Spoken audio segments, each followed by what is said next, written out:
Assalamu alaikum. Assalamualaikum. We are Tezeen and Lufuki. Lufuki. And, we've been thinking about this question a lot, how to love Allah more. And I was really reflecting on it, and I was thinking about the ways that we fall in love with people, right? In the real world. How do we fall in love with one another, with our spouses, with our friends, with all the relationships that we have this deep sense of love for another person? And I was thinking, oftentimes that process is getting to know that person, right? You get to know this person, you get to know their qualities, you see the qualities in them that you admire, and it makes you fall in love with them more, right? You see this person and you say, this person is really kind, or this person is generous, this person is intentional or thoughtful, or this person is straightforward, or this person follows through. They say something and they follow through with it, and we see these qualities, and the more that we get to know these qualities, we fall in love with that person.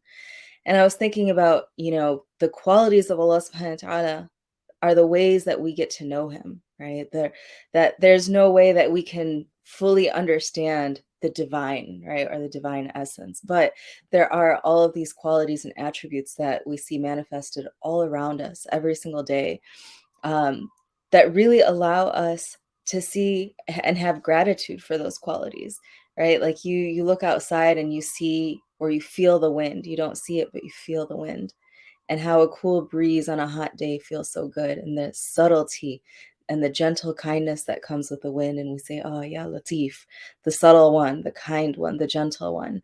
And it allows us to connect and realize, wow, Allah is with us. Allah has all of these qualities that are manifesting in the world all around us.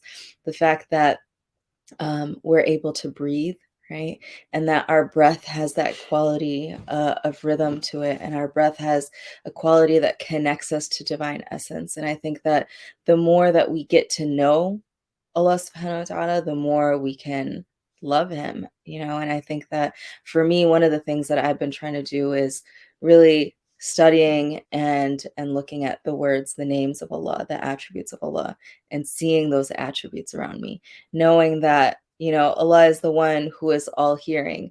When you fall in love with someone who is a really good listener, right?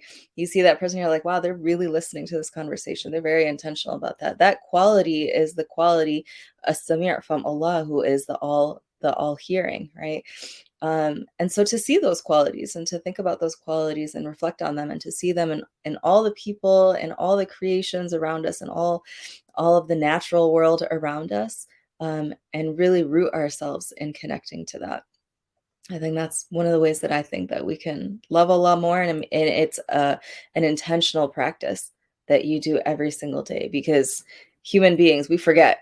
It's really easy to forget, and this is a practice that can continue to remind us the interconnectedness of all things. Well, I guess to follow up on that. Um, so I was also thinking about this for a while.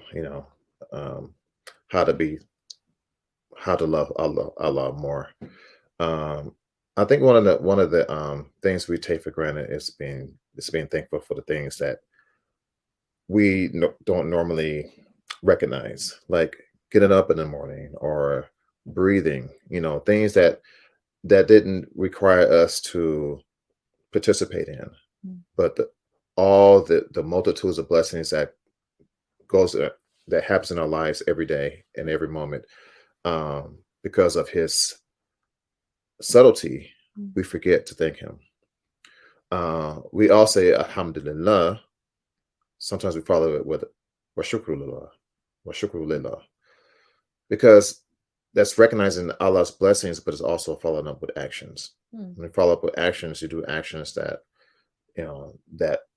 might please him, like serving mankind, things like that. So we have shukr and we have khidmah.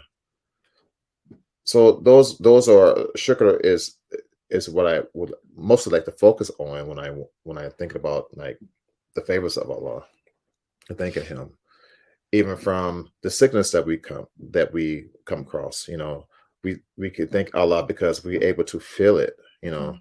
and be thankful for our health. So shukr is one of those elements that's non-ending.